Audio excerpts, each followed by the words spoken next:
آپ حضرات کے سامنے ہماری ریاست کرناٹک میں شہر ٹمکور میں 4-5 دن پہلے ایک دل دہلا دینے والا واقعہ پیش آیا۔ سوشل میڈیا کے ذریعے سے آپ حضرات تک بھی پہنچا ہوگا، آپ کے علم میں ہوگا۔ ایسا تشویشناک اور ایسا افسوسناک واقعہ ہے جو انسانیت کو شرمسار کرنے والا اور پورے انسانوں کو متوجہ کرنے والا اور انسانیت کے مردہ ضمیر کو جگانے والا واقعہ پیش آیا۔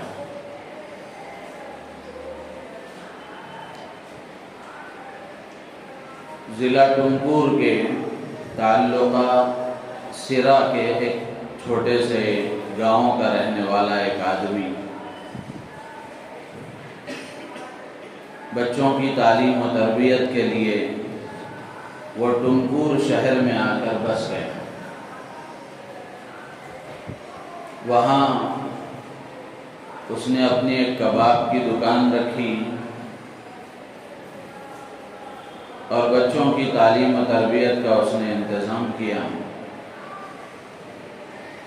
زندگی گزر رہی تھی، روزی کی تنگی کی وجہ سے قرض روز بروز بڑھتا گیا، تو اس آدمی نے قرض کے بوجھ سے تنگ آ کر اور قرض خواہوں کی ہراسانی اور ان کے پریشان کرنے والے رویے سے تنگ آ کر اس نے ایک ایسی افسوسناک حرکت کی جو ہم سب کے لیے شرم کی بات ہے، پوری انسانیت کے لیے شرم کی بات ہے۔ اس نے اپنے 3 بچوں کو زہر کھلا کر مار دیا اور خود میاں بیوی دونوں پھانسی کے پھندے پر لٹک گئے۔ اس طرح قرضہ بھی کوئی بڑا نہیں تھا۔ آج کے ماحول میں 1 لاکھ 2 لاکھ کوئی بڑی بات نہیں ہے، 75,000 سے 1.5 لاکھ تک کی باتیں کہی جا رہی ہیں۔ اتنا قرضہ تھا، لیکن آمدنی اتنی نہیں تھی جس کی وجہ سے وہ قرض ادا کر نہ سکا۔ تو پریشان ہو کر اس نے یہ قدم اٹھایا کہ اپنے بچوں کو بھی اس نے زندگی سے محروم کر دیا اور خود میاں بیوی بھی زندگی کی بہاروں سے محروم ہو گئے۔ تو 5 افراد کا یہ خاندان خودکشی جیسا بھیانک اقدام کرنے پر مجبور ہو گیا۔ یہ صرف زمین پر پیش آنے والا ایک واقعہ نہیں ہے، اس واقعے کے تحت میں ہمارے لیے بہت سارے سبق ہیں، اور اچھی طرح یہ بات ہمیں سمجھنا چاہیے کہ خودکشی یہ کسی مسئلے کا حل نہیں ہے، پریشانیوں کے خاتمے کا سبب نہیں ہے۔ شاعر کہتا ہے، اب تو گھبرا کے کہتے ہیں کہ مر جائیں گے، اب تو گھبرا کے کہتے ہیں کہ مر جائیں گے، مر کے بھی چین نہ پایا تو کدھر جائیں گے۔ اب تو گھبرا کے کہتے ہیں کہ مر جائیں گے، حالات ایسے آ گئے، پریشانیوں نے چاروں طرف سے گھیر لیا، تو آدمی دنیا کی پریشانیوں کو دیکھ کر، ظاہری ناموافق حالات کو دیکھ کر یہ فیصلہ کر لیتا ہے کہ زندگی کو ختم کر لینا ہے، خودکشی کر لیں گے تو معاملہ ختم ہو جائے گا۔ حالانکہ ایسا نہیں ہے۔ ہم مسلمان ہیں، اللہ پر ایمان رکھنے والے ہیں اور ایک شریعت کے ماننے والے ہیں۔ نبی آخر الزمان، امام الانبیاء، ہم سب کے محسن آقا حضرت محمد رسول اللہ صلی اللہ تعالی علیہ وسلم کی امت میں ہیں۔ تو ہمارا یہ عقیدہ ہے اور یہ ایمان ہے کہ مرنے کے بعد پھر دوبارہ زندہ ہونا ہے، اور دنیا کی زندگی کا حساب و کتاب ہونا ہے، اللہ کی بارگاہ میں کھڑے ہونا ہے، اور پھر دنیا میں جو کچھ کیا ہے اچھا ہو کہ برا، اس کی جزا اور سزا کا معاملہ ہونا ہے۔ تو مرنے پر معاملہ ختم نہیں ہو جاتا، مسئلہ مکمل نہیں ہو جاتا، بلکہ اس کے بعد ایک اور زندگی شروع ہوتی ہے۔ تو آدمی پریشانیوں سے گھبرا کر یہ فیصلہ کر لے کہ مر جائیں گے تو مسئلہ حل ہو جائے گا، اور اس کے لیے خودکشی کا راستہ اختیار کر لے، تو یہ خودکشی تو گناہ کبیرہ ہے۔ اللہ کو سخت ناپسند ہے کہ جس اللہ نے زندگی دی اس زندگی کو تم اپنے اختیار سے ختم کرنا چاہو۔ تو شاعر کہتا ہے اب تو گھبرا کے کہتے ہیں کہ مر جائیں گے، چلو مرنے کے بعد کچھ چین مل جائے گا، چین حاصل ہو جائے گا، حالانکہ ایسا نہیں ہے۔ زندگی صحیح گزری ہے تو پھر بعد کی زندگی چین و سکون والی ہے، اب اگر زندگی صحیح نہیں گزری تو پھر بعد کی زندگی چین و سکون والی نہیں ہے۔ تو اسی کو شاعر کہتا ہے اب تو گھبرا کے کہتے ہیں کہ مر جائیں گے، مر کے بھی چین نہ پایا تو کدھر جائیں گے۔ تو میرے عزیز و دوست بزرگوں، ہماری ریاست میں، ہمارے پڑوس کے ضلع میں پیش آنے والا زمین پر یہ ایسا حساس اور ایسا شرمناک اور افسوسناک، خوفناک، تشویشناک واقعہ ہے جو ہم سب کے لیے بڑی عبرت کا سبب ہے۔ اس واقعے کے تناظر میں کچھ باتیں آج مجھے عرض کرنی ہیں۔ سب سے پہلی بات تو یہ ہے کہ یہ خودکشی کرنے والا انسان مسلمان تھا، مسلمان تھا، اللہ کو ماننے والا تھا۔ تو یہ حرکت اور یہ اقدام یہ اللہ کی ذات پر یقین کی کمی کا نتیجہ ہے، اللہ کی ذات پر اعتماد اور بھروسے کی کمی کا نتیجہ ہے۔ خودکشی وہ کرے جس کا کوئی خدا نہ ہو، پریشانیوں سے اور مصیبتوں سے دوچار ہو کر پریشان وہ ہو جائے جس کا کوئی خدا نہ ہو۔ ہم تو اس اللہ کو مانتے ہیں جو کائنات کے ذرے ذرے کا مالک ہے، جو پوری کائنات کو پیدا کرنے والا اور پوری کائنات کے نظام کو چلانے والا اور کائنات کی ساری مخلوقات کو روزی پہنچانے والا، جس کے ارادے کے بغیر، جس کے حکم کے بغیر، جس کے اشارے کے بغیر درخت کا ایک پتا بھی نہیں ہل سکتا۔ تو ہمیں کوئی پریشان ہونے کی ضرورت نہیں ہے۔ تو یہ جو واقعہ پیش آیا یہ سب سے پہلا سبق ہے ہمارے لیے کہ اللہ کی ذات پر کمی کا، یقین کی کمی کا نتیجہ ہے، اللہ کی ذات پر بھروسے اور اعتماد کی کمی کا نتیجہ ہے۔ تو مسلمان کو چاہیے کہ وہ ہر حال میں اللہ پر کامل یقین رکھے، چاہے حالات موافق ہوں، چاہے حالات مخالف ہوں، چاہے حالات خوشگوار ہوں، چاہے حالات پریشان کن ہوں، ہر حال میں مسلمان کی نگاہ اللہ کی ذات پر ہونی چاہیے، ہر حال میں اللہ کی ذات پر ہونی چاہیے۔ دو ہی حال ہے، تیسرا کوئی حال نہیں۔ یا تو آدمی خوشی میں ہوگا یا تو غم میں ہوگا، یا تو پریشانیوں سے گھرا ہوا ہوگا یا چین و سکون کی زندگی گزار رہا ہوگا۔ دونوں صورتوں میں ایمان والے کے لیے بشارتیں ہیں۔ خوشی میں، فراخی میں، اللہ کی نعمتوں میں آدمی زندگی بسر کر رہا ہے، اور اس میں وہ اللہ کی نعمتوں پر شکر کرتے ہوئے زندگی گزارتا ہے، اس پر بھی وہ اللہ کی طرف سے نوازا جاتا ہے۔ پریشانیاں آئیں، مصیبتیں آئیں، مسلمان کا ایمان اور یقین ہے کہ حالات اللہ کی طرف سے آتے ہیں، مصیبتیں اللہ کی طرف سے آتی ہیں اور ہماری بدعملیوں کا نتیجہ ہوتی ہیں۔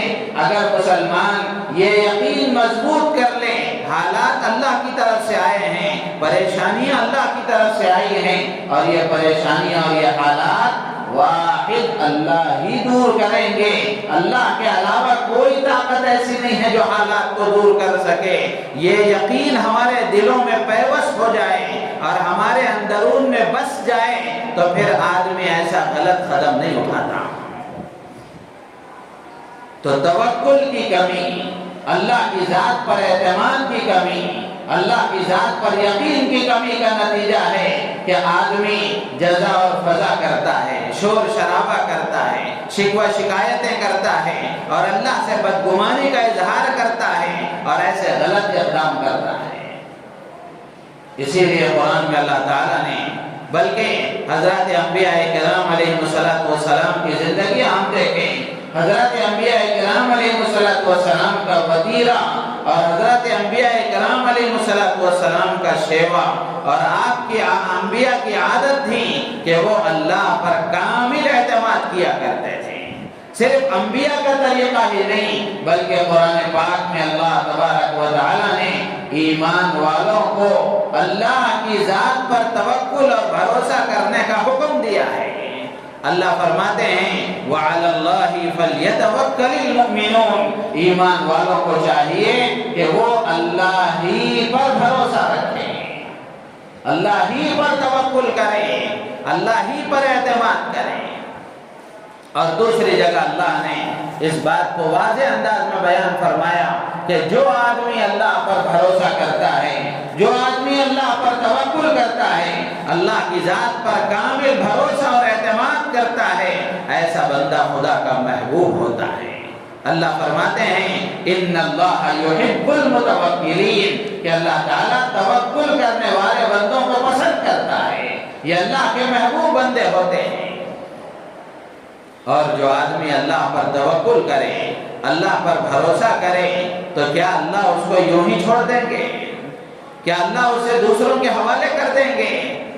دنیا میں کسی مالدار پر آدمی بھروسہ کرتا ہے اور مالدار کو یہ احساس ہو، صاحب ثروت اور صاحب دولت کو یہ احساس ہو کہ یہ آدمی مجھ سے امید لگائے بیٹھا ہے اور مجھ پر بھروسہ کر رہا ہے، تو ایک انسان اگر وہ زندہ ضمیر ہے، اس کا دل زندہ ہے اور وہ اپنے اندر ایک زندہ ضمیر رکھتا ہے، تو وہ آدمی ہر حال میں اس کی ضرورت کو پورا کرتا ہے، اس کا خیال رکھتا ہے کہ یہ آدمی مجھ سے امید لگایا ہوا ہے، میں کیسے اس کو محروم کروں اور کیسے اس کو دوسروں کے حوالے کروں۔ جو اللہ احکم الحاکمین ہے، جو بادشاہوں کا بادشاہ ہے، شہنشاہ ہے، خود مختار ہے اور مالک کل جہاں ہے، ایسا پروردگار عالم اگر کوئی بندہ ایسے خالق پر، ایسے مالک پر اور ایسے قادر مطلق خدا پر اعتماد اور بھروسہ کرے، تو کیا اللہ اسے یوں ہی حالات کے حوالے کر دیں گے؟ بالکل نہیں۔ قرآن میں اللہ نے فرمایا وَمَن يَتَوَكَّلْ عَلَى اللَّهِ فَهُوَ حَسْبُهُ، کہ جو آدمی اللہ پر بھروسہ کرتا ہے، اللہ تعالیٰ اس کے لیے کافی ہو جاتا ہے، اس کو کسی اور کی ضرورت نہیں ہے، اللہ اس کے لیے کافی ہو جاتا ہے۔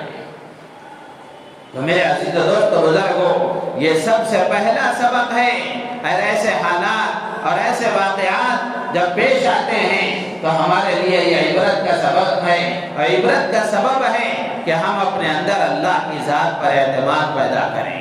مسلمان کو اللہ کی ذات پر کامل یقین ہونا چاہیے، کامل اعتماد ہونا چاہیے، اور جو آدمی اللہ پر یقین کر لیتا ہے، اللہ تبارک و تعالی اس کے لیے راہیں ہموار فرما دیتے ہیں، مصیبتوں سے نکلنے کا راستہ بتا دیتے ہیں، پریشانیوں سے نجات اللہ تعالیٰ اس کو عطا فرماتے ہیں۔ وَمَن يَتَوَكَّلْ عَلَى اللَّهِ فَهُوَ حَسْبُهُ، کتنی بڑی تسلی کا سامان ہے ایمان والے کے لیے کہ اللہ کہتا ہے کہ میں اس کے لیے کافی ہوں جو مجھ پر بھروسہ کرتا ہے۔ ایک MLA کے پاس آدمی جاتا ہے، ایک کونسلر کے پاس جاتا ہے، ایک چودھری کے پاس آدمی جاتا ہے اور اپنی حاجت اس کے سامنے پیش کرتا ہے، وہ قبول کرتے ہوئے یہ کہہ دے کہ میں یہ کام تمہارا کر دوں گا، تو اس کو اتنا اطمینان ہو جاتا ہے، تو یہ تو خدا اللہ، یہ تو ہمارا خدا ہے اور یہ اللہ احکم الحاکمین ہے۔ اللہ فرماتے ہیں کہ جو مجھ پر بھروسہ کر لیتا ہے میں اس کے لیے کافی ہوں، میں اس کے لیے کافی ہوں۔ تو ایمان والوں کے لیے کتنی بڑی تسلی کا سامان ہے، کتنی بڑی تسلی کا سامان ہے۔ تو میرے عزیز و دوست بزرگوں، آج ایمان کی کمی، یقین کی کمی، اللہ کی ذات پر توکل کی کمی، اللہ کی ذات پر اعتماد اور بھروسے کی کمی کی وجہ سے آج مسلمان پریشان ہے اور در در کی ٹھوکریں کھا رہا ہے، ادھر ادھر پھر رہا ہے، بھٹک رہا ہے، اور دوسروں کے در پر اپنا ماتھا ٹیک رہا ہے۔ تو اس لیے ضرورت ہے اس بات کی، اس واقعے کے تناظر میں یہ سب سے پہلی بات ہے کہ ہم اللہ کی ذات پر کامل بھروسہ رکھیں، اللہ کی ذات پر کامل اعتماد پیدا کریں اور اللہ کی ذات پر کامل یقین رکھیں کہ کرنے دھرنے والی ذات اکیلے اللہ کی ہے، کوئی کچھ نہیں کر سکتا، کوئی کچھ نہیں کر سکتا۔ مصیبتیں بھی اللہ کی طرف سے آتی ہیں، حالات اللہ کی طرف سے آتے ہیں، پریشانیاں اللہ کی طرف سے آتی ہیں، خوشیاں بھی اللہ کی طرف سے آتی ہیں۔ مسلمان کی ذمہ داری یہ ہے کہ وہ ہر حال میں اللہ کی طرف متوجہ ہو، حالات اچھے ہیں تو شکر کرتے ہوئے اللہ کی طرف متوجہ ہو، اور اگر حالات خراب ہیں، بزنس ٹھپ ہے، پریشانیوں کا سامنا ہے، بیماریوں سے گھرا ہوا ہے، قرضوں کا بوجھ ہے، تو آدمی اس کو تو یقین ہے اس بات کا کہ یہ ساری پریشانیاں دور اللہ ہی کرے گا، تو آدمی کو چاہیے کہ وہ اللہ کی طرف متوجہ ہو، اللہ سے اپنی شکایت کرے اور اللہ سے اپنی حاجتیں پیش کر کے اللہ سے مانگے کہ اللہ یہ حالات میری بدعمالیوں کی وجہ سے مجھ پر آئے ہیں، اور یہ حالات میرا یقین ہے کہ تو ہی دور کر سکتا ہے، تو ہی دور کر سکتا ہے۔ تو جب بندہ اللہ سے مانگتا ہے، گڑ گڑاتا ہے، تو پھر اللہ تبارک و تعالیٰ اس کے لیے راہیں ہموار فرماتے ہیں۔ تو اس لیے یہ پہلی بات ہے کہ اللہ کی ذات پر کامل اعتماد، اللہ کی ذات پر کامل یقین، اس لیے کہ یقین ہی وہ طاقت ہے جو آدمی کو ہر حال میں اللہ سے جوڑے رکھتی ہے۔ یقین کی کمزوری، توکل اور اللہ کی ذات پر اعتماد کی کمزوری کی وجہ سے آدمی ادھر ادھر جھانکتا ہے۔ اسی لیے شاعر کہتا ہے، جو یقین کی راہ پر چل پڑے منزلوں نے انہیں پناہ دی، جو یقین کی راہ پر چل پڑے منزلوں نے انہیں پناہ دی، جنہیں وسوسوں نے ڈرا دیا وہ قدم قدم پر بہک گئے، جنہیں وسوسوں نے ڈرا دیا وہ قدم قدم پر بہک گئے۔ تو اس لیے اللہ کی ذات پر توکل، اللہ کی ذات پر کامل اعتماد اور اللہ کی ذات پر مکمل بھروسہ، ہر حال میں مسلمان کو اللہ کی ذات پر نگاہ رکھنا چاہیے، ہر حال میں اللہ کی طرف متوجہ ہونا چاہیے۔ ہاں دنیا دار الاسباب ہے، صرف آدمی توکل کر کے گھر میں بیٹھ جائے، اللہ کھلانے والے ہیں، اللہ پالنے والے ہیں، اللہ تعالیٰ ہی سارے معاملات حل کریں گے، یہ طریقہ نہیں ہے۔ آدمی اپنے بس کی کوشش کرے، اپنے اعتبار سے اپنے ہاتھ پیر مارے، اور جو طاقتیں قوتیں اللہ نے اسے دی ہیں اس کو صحیح طریقے سے استعمال کر کے پھر اللہ کی ذات پر بھروسہ کرے۔ تو اسباب کا اختیار کرنا یہ توکل کے خلاف نہیں ہے۔ ایک صحابی آئے اللہ کے نبی علیہ السلام کی خدمت میں، پھر انہوں نے پوچھا کہ اللہ کے نبی، میں اپنے اونٹنی کو باہر باندھ کر اللہ کی ذات پر بھروسہ کروں یا یوں ہی چھوڑ دوں کہ اللہ تعالیٰ اس کی حفاظت کریں گے؟ تو اللہ کے نبی نے فرمایا، اعقلها وتوکل، پہلے اس کو باندھو پھر اللہ کی ذات پر بھروسہ کرو۔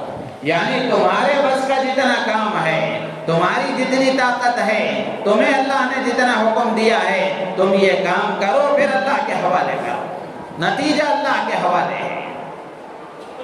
تو اس لیے یہ پہلی بات ہے کہ اللہ کی ذات پر بھروسہ اور اللہ کی ذات پر کامل اعتماد رکھیں۔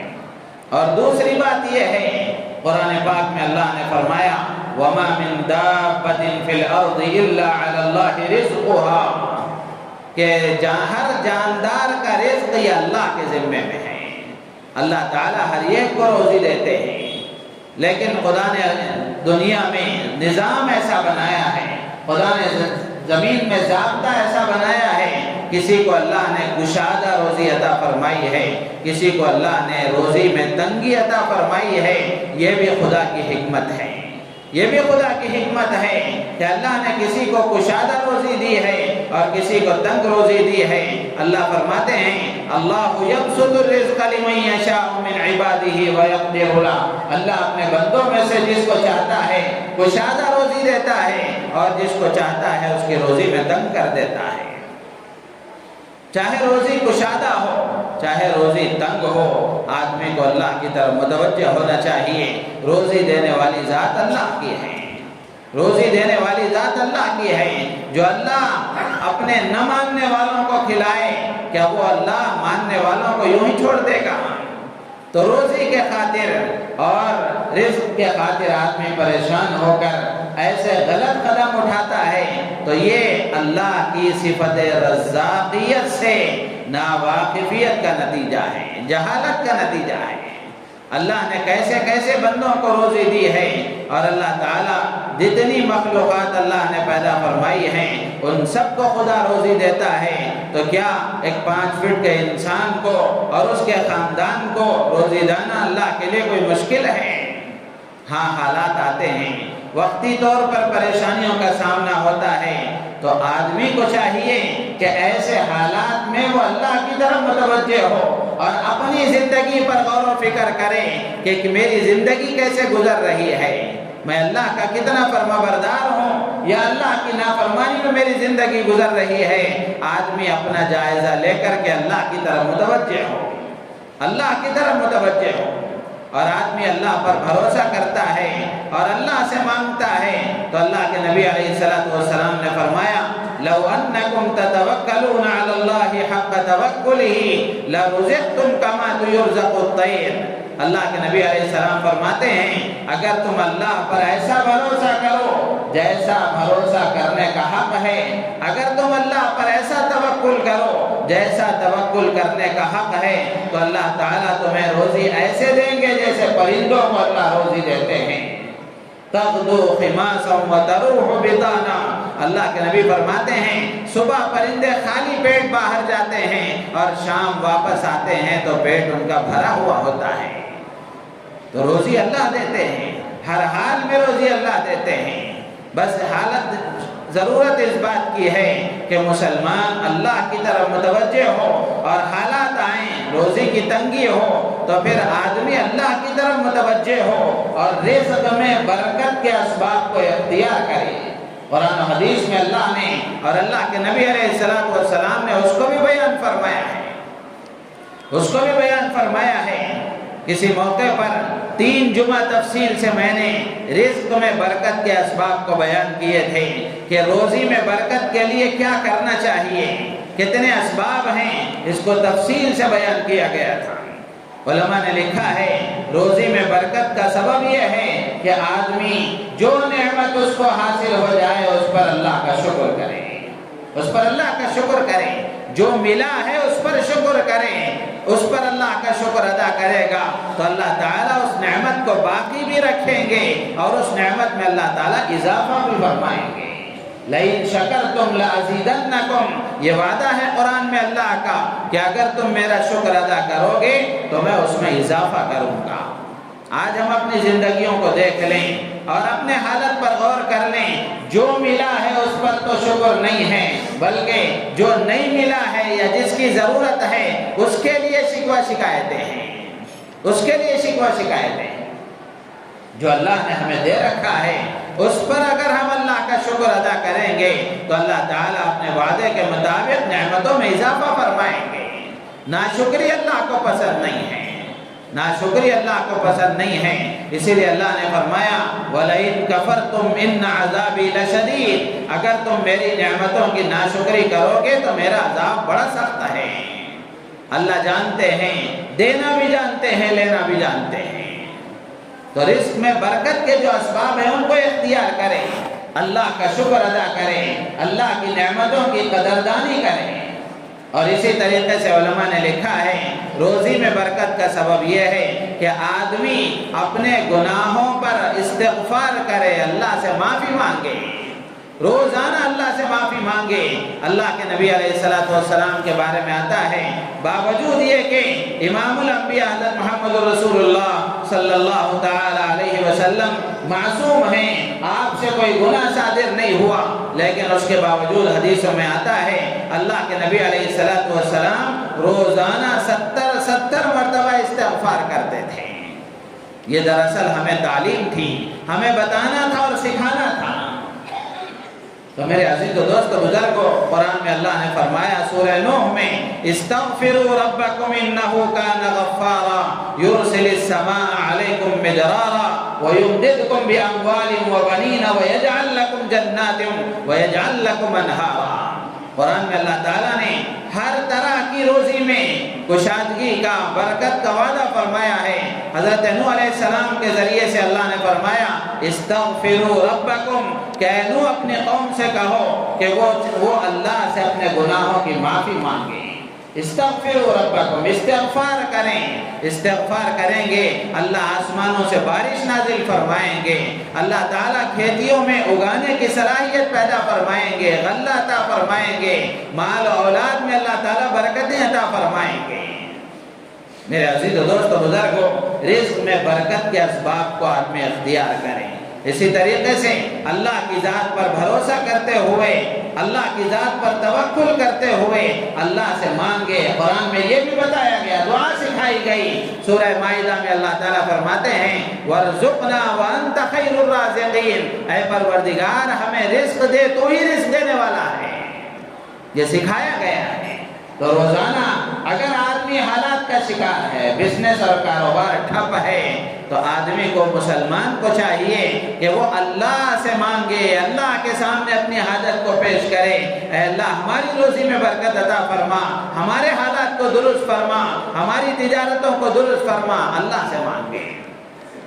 اور اسی طریقے سے اس واقعے میں یہ بھی معلوم ہوا کہ پڑوسیوں نے پریشان کیا۔ جس گھر میں وہ مقیم تھا، اس کے گھر اوپر فرسٹ فلور میں تھا، نیچے کا جو حصہ تھا ان لوگوں نے اور قرض خواہوں نے اس کو پریشان کیا۔ پڑوسیوں کی تکلیف یہ بھی بہت بڑی تکلیف ہوتی ہے۔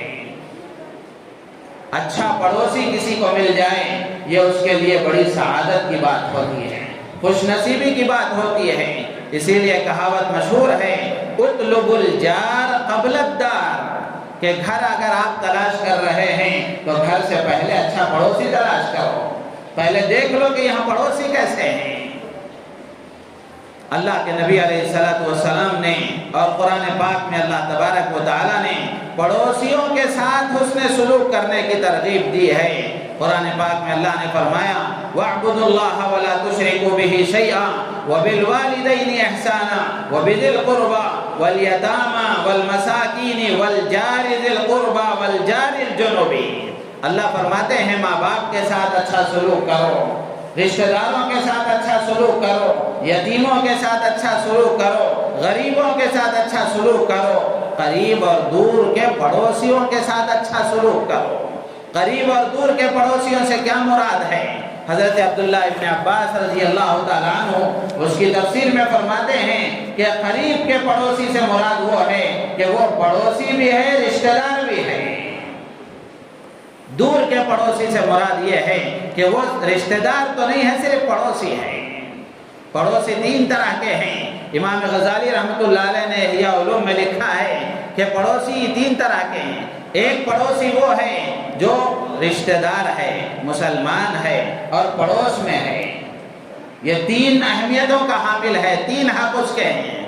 اور دوسرا درجہ یہ ہے کہ یہ رشتہ دار ہے اور اسی طریقے سے مسلمان ہے، رشتہ دار ہے، مسلمان ہے، پڑوسی ہے، یہ پہلا حق ہے۔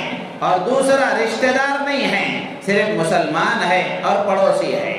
اور تیسرا درجہ پڑوسی کا یہ ہے کہ وہ مسلمان بھی نہیں ہے، رشتہ دار بھی نہیں ہے، لیکن پڑوسی ہے تو اس کے ساتھ بھی حسن سلوک کی ترغیب دی گئی ہے۔ اس سے آگے بڑھ کر کہا جائے، قرآن حدیث میں اللہ کے نبی علیہ السلام نے پڑوسیوں کے ساتھ حسن سلوک کرنا یہ ایمان کا تقاضا بتایا ہے۔ اللہ کے نبی فرماتے ہیں من کان یؤمن باللہ والیوم الآخر فلا یؤذی جارہ، جو آدمی اللہ پر ایمان رکھتا ہے، آخرت کے دن پر ایمان رکھتا ہے، اس کو چاہیے کہ وہ پڑوسی کو تکلیف نہ پہنچائے، پڑوسی کو تکلیف نہ پہنچائے۔ اور ایک اور روایت میں اللہ کے نبی علیہ السلام نے حضرت ابو ہریرہ رضی اللہ تعالیٰ عنہ سے فرمایا کہ تم پڑوسی کے ساتھ اچھا سلوک کرو، کامل ایمان والے ہو جاؤ گے۔ تو پڑوسیوں کے ساتھ اچھا سلوک کرنا یہ کامل ایمان والا ہونے کی علامت ہے، کامل ایمان والا ہونے کی علامت ہے۔ اللہ کے نبی علیہ السلام کے بے شمار واقعات ہیں. آپ نے صرف زبان سے نہیں فرمایا بلکہ عمل کر کے دکھایا اپنے پڑوسیوں کے ساتھ. صحابہ کے واقعات ہیں، اولیاء کاملین کے واقعات ہیں، تابعین و تبع تابعین کے واقعات ہیں. حضرت عبداللہ سہل تستری رحمۃ اللہ علیہ بہت بڑے بزرگ گزرے ہیں. ان کے بارے میں ایک واقعہ لکھا ہے کہ جب ان کی وفات کا وقت قریب آیا، انتقال کا وقت قریب آیا، تو انہوں نے اپنے پڑوسی کو جو بازو میں رہتا تھا، مجوسی تھا، آگ کی پوجا کرنے والا تھا، مسلمان نہیں تھا، اس کو بلایا اور بلا کر فرمایا کہ یہ جو سامنے والا کمرہ ہے اس میں جا کر دیکھو. تو وہ اندر گیا، جا کر دیکھا کہ ایک ٹب رکھا ہوا ہے اور وہ بازو جو آدمی ہے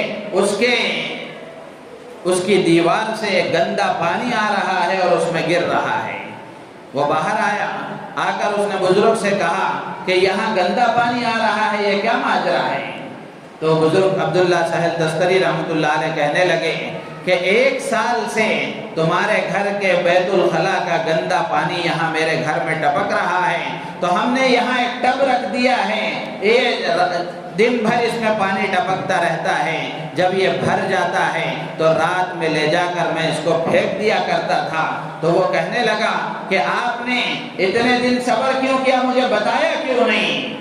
تو عبداللہ سہل تستری رحمۃ اللہ علیہ کہنے لگے کہ میں نے اس لیے نہیں بتایا کہ میں تمہیں بتاؤں گا تو تمہیں تکلیف ہوگی اور تم پریشان ہو جاؤ گے، اس لیے میں نے نہیں بتایا. اب میں نے تمہیں اس لیے بلایا ہے اور تمہیں اس لیے بتا رہا ہوں، میرے انتقال کا وقت قریب ہے، اب میرے دنیا سے جانے کا وقت قریب ہے. میرے بعد اس طرح کا معاملہ کوئی کرے یا نہ کرے میں نہیں جانتا، اس لیے میں نے تمہیں بتایا ہے. تو میرے عزیز و دوست بزرگوں، آج ہم اپنے حالات پر غور کر لیں، اپنے معاشرے پر غور کر لیں کہ ہمارا سلوک اپنے پڑوسیوں کے ساتھ کیسا ہے. بات بات پر لڑائی جھگڑے، ذرا تکلیف برداشت نہیں. دوسروں کی تکلیف تو کیا ہم برداشت کریں گے، ہماری طرف سے ان کو کتنی تکلیف پہنچ رہی ہے اور کتنا ہم ان کو تکلیف دے رہے ہیں، ہم اس کا اندازہ کریں گے تو ہمیں خود احساس ہو جائے گا. اور اللہ کے نبی علیہ السلام نے یہاں تک فرمایا کہ حضرت جبرائیل علیہ السلام پڑوسیوں کے ساتھ حسن سلوک کی اتنی تاکید کرتے تھے اور اللہ کی طرف سے اتنے احکامات لے کر آتے تھے کہ میرا تو گمان یہ تھا کہ ہو سکتا ہے کہ پڑوسی کو میرے مال وراثت میں اس کو بھی وارث بنا دیا جائے گا. تو اتنی تاکید پڑوسیوں کے ساتھ حسن سلوک کی. لیکن آج ہم اپنے معاشرے میں دیکھیں پڑوسیوں کے ساتھ جو حسن سلوک ہونا چاہیے، اللہ کے نبی علیہ السلام نے ایک اور روایت میں فرمایا، چند اعمال کو ذکر کر کے اللہ کے نبی نے فرمایا ان میں سے ایک پڑوسیوں کے ساتھ اچھا سلوک ہے.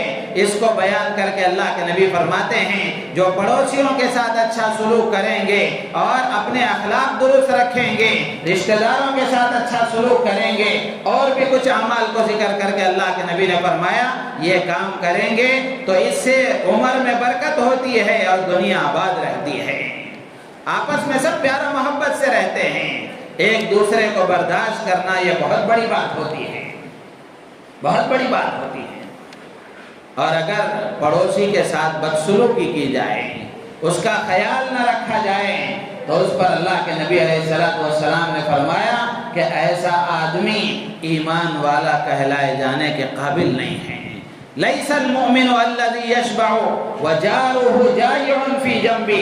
اللہ کے نبی علیہ السلام نے فرمایا کہ وہ آدمی مومن ہو نہیں سکتا اور ایمان والا کہلائے جانے کے لائق نہیں ہو سکتا، یا یہ بات ایمان والے کے شان کے لائق نہیں ہے کہ وہ تو پیٹ بھر کر کھائے اور اس کا پڑوسی بازو میں بھوکا رہے. میرے عزیز و دوست بزرگوں، اگر ہم اپنے پڑوسیوں کی خبر گیری کریں، اپنے اڑوس پڑوس کا خیال رکھیں، ہر آدمی اس کی فکر کرے، تو میرے عزیز و دوست بزرگوں ہم خود دیکھ لیں کہ معاشرے میں کیسے ایک دوسرے کا تعاون ہوگا اور کیسے آپس میں ایک دوسرے سے واقف رہیں گے. لیکن ہمیں اپنے پڑوسی کی خبر نہیں ہے، ہمارا پیسہ ادھر ادھر غلط جگہوں پر لگ رہا ہے، لیکن اپنے پڑوس میں جو پریشان حال ہے، جو مصیبت زدہ ہے، جو کمزور ہے، وہ اپنی پریشانی میں یوں ہی مبتلا ہے. پڑوسیوں کے حق کہاں تک ہے؟ حضرت حسن بصری رحمۃ اللہ علیہ فرماتے ہیں کہ پڑوس کی حد آگے اور پیچھے، دائیں اور بائیں 40 گھروں تک پڑوس کی حد ہے، لیکن جو ہمارے گھر سے لگا ہوا قریب ہے وہاں سے حسن سلوک شروع کرنا چاہیے، اس کے ساتھ حسن سلوک کی ابتدا کرنا چاہیے۔ تو پڑوسیوں کے ساتھ حسن سلوک یہ بھی ضروری ہے۔ اور اسی طریقے سے جہاں تک معاملہ قرض کا ہے، آج قرض کی ضرورت، حالات سب کے ساتھ ہیں، پریشانیاں سب کے ساتھ ہیں، یقیناً ہر ایک کی روزی کشادہ نہیں ہے، لیکن اس کے باوجود بھی اگر ہم اپنی زندگیوں پر نظر ڈال کر کے دیکھیں گے تو ہماری خواہشات اتنی بڑھ گئی ہیں جس کی وجہ سے قرض تک نوبت آ رہی ہے، قرض تک نوبت آ رہی ہے۔ اگر ہم اپنے خرچ کو کچھ کم کریں اور اپنی ضروریات کی حد تک اور جہاں تک ہم اپنی خواہشیں اپنی آمدنی میں مکمل کر سکتے ہیں وہاں تک اگر پورا کریں تو ایسے حالات سے ہم بچ سکتے ہیں، لیکن خواہشات بڑھ گئی ہیں، بیوی کی الگ خواہش ہے، بچوں کی الگ خواہش ہے، ماں باپ کی الگ خواہش ہے، اور گھر میں کمانے والا تنہا ایک مرد ہے تو وہ کیسے تو سب کی خواہشات کو پورا کر سکے گا؟ تو اس لیے گھر کے سارے افراد آپس میں ایک دوسرے کا تعاون کریں، اپنی خواہشات کو کم سے کم کرتے ہوئے ضروریات پر اگر ہم آ جائیں گے تو قرض تک نوبت نہیں آئے گی، اور پھر اس سے آگے بڑھ کر حالات سے تنگ ہو کر ایسے اقدام کرنے کی نوبت نہیں پڑے گی۔ تو میرے عزیز دوست بزرگوں، اس واقعے کی روشنی میں کچھ باتیں آج آپ حضرات کے سامنے عرض کی گئیں، یہ ہم سب کے لیے سبق اور عبرت کی بات ہے، ہم سب کے لیے عبرت کی بات ہے۔ پہلی بات میں نے عرض کی اللہ کی ذات پر کامل اور بھروسہ، اور دوسری بات ہے روزی اللہ کے ذمے میں ہے، روزی کا معاملہ اللہ کے حوالے ہے۔ اگر ہم روزی کے معاملے میں پریشان ہیں، کسی بھی پریشانی کا شکار ہیں، تو ہر حال میں مسلمان کو اللہ کی طرف متوجہ ہونا چاہیے۔ اور تیسری بات میں نے عرض کی پڑوسیوں کے ساتھ اچھا سلوک، پڑوسیوں کے ساتھ اچھا سلوک ہو۔ اور چوتھی بات، جہاں تک ہو سکے ہم قرض سے اپنے آپ کو دور رکھیں، لیکن وقت ضرورت اگر ہم قرض لیں تو اس کے بھی احکامات ہیں۔ آج بھی اللہ کے بندے ایسے ہیں جو قرض دینے والے ہیں، لیکن حالات ایسے بن چکے ہیں کہ آدمی قرض لیتے وقت میں تو اتنا منت سماجت کرتا ہے، لیکن واپس کرنے کا معاملہ نہیں ہے، قرض کو واپس کرنے کا معاملہ نہیں ہے۔ اور اس وقت کی جو کیفیت اس کی ہوتی ہے، قرض دینے والا خود پریشان ہوتا ہے کہ لیتے وقت میں کیا حال تھا اور اب اگر اسے پوچھا جائے تو کیا حال ہے۔ قرض واپس کرنے کی اگر ہم عادی ہو جائیں تو ہزاروں نہیں لاکھوں بھی آج قرض دینے والے دنیا میں موجود ہیں۔ تو قرض لینا یہ وقت ضرورت، اگر آدمی کو ضرورت پڑے تو لیں، لیکن ادا کرنا یہ انتہائی ضروری ہے۔ اگر قرض ادا کیے بغیر دنیا سے رخصت ہو گیا تو اس کی بڑی سخت وعید ہے۔ شہید کا اتنا بڑا مرتبہ ہونے کے باوجود بھی، لیکن اگر قرض اس کے ذمے میں ہے اور اس کے رشتہ داروں نے اس قرض کی ادائیگی کی فکر نہیں کی تو اس کے لیے بھی پریشانیوں کا سامنا ہوگا۔ اور اس آخری بات عرض کر کے اپنی بات ختم کروں گا کہ خودکشی کا جو معاملہ ہے، اپنے آپ سے زندگی کو ختم کر لینے اور محروم کر لینے کا جو واقعہ یہ پیش آیا ہے، تو یہ خودکشی مسئلے کا حل نہیں ہے، خودکشی مسئلے کا حل نہیں ہے، بلکہ اور مسائل کو پیدا کرنے کی یہ چیز ہے۔ آگے اور حالات ہمارے سامنے آئیں گے، برزخ کے حالات ہیں، قبر کے حالات ہیں، پریشانی اور زیادہ شروع ہو جائیں گی۔ اس واقعے پر غور کر کے دیکھیں کہ کتنے بڑے بڑے وہ بچے تھے اس کے، ایک لڑکی تھی، بڑی بچی تھی، اور 2 بچے تھے۔ ان معصوم بچوں کا کیا جرم تھا کہ ان کو زہر پلا کر مار دیا گیا؟ تو اس لیے میرے عزیز و دوست بزرگوں، ہماری یہ ذمہ داری ہے کہ ہم اپنے محلے پر نظر رکھیں۔ اللہ نے صاحب مال بنایا ہے، صاحب حیثیت بنایا ہے، مال دیے اللہ نے دیا ہے، تو اس میں ہماری ذمہ داری ہے، یہ صرف ہماری عیاشی کے لیے نہیں ہے۔ اگر مالدار اپنے مال کا صحیح استعمال کریں، صحیح زکوٰۃ ادا کریں اور راہ خدا میں خرچ کرنے کا جذبہ اپنے اندر پیدا کریں، اور اپنے اڑوس پڑوس اور اپنے پڑوسیوں اور اپنے محلے اور اپنے رشتہ داروں، اپنے جان پہچان رکھنے والوں کی اگر خبر گیری کریں، ان پر مال نچھاور کرنے اور خرچ کرنے کی فکر کریں، اللہ کی ذات عالی سے امید ہے کہ اللہ تبارک و تعالیٰ اپنے ضرورت مند بندوں کی ضرورتوں کے پورا ہونے کا انتظام فرما دیں گے۔ تو اس لیے بیکار پیسے اڑانا اور ادھر ادھر اسراف کرنا، اس سے اگر بچتے ہوئے ہم مال کو صحیح جگہ لگائیں، کمزوروں کا خیال رکھیں، ضرورت مند بندوں کا خیال رکھیں گے، اللہ کی ذات عالی سے امید ہے کہ یہ ہمارے لیے آخرت میں بہت بڑا ذخیرہ بنے گا اور ہمارے لیے نجات کا سامان ہوگا۔ چونکہ سردی کا موسم ہے، گزشتہ جمعہ میں نے عرض کیا تھا، ایسے موقع پر غریبوں کا ہم خاص خیال رکھیں، غریبوں کا خاص خیال رکھیں۔ اللہ تعالیٰ سے دعا ہے اللہ تعالیٰ ہم سب کو ان باتوں پر عمل کی توفیق عطا فرمائے، ہماری نیتوں میں اخلاص پیدا فرمائے۔ آمین۔ وآخر دعوانا الحمد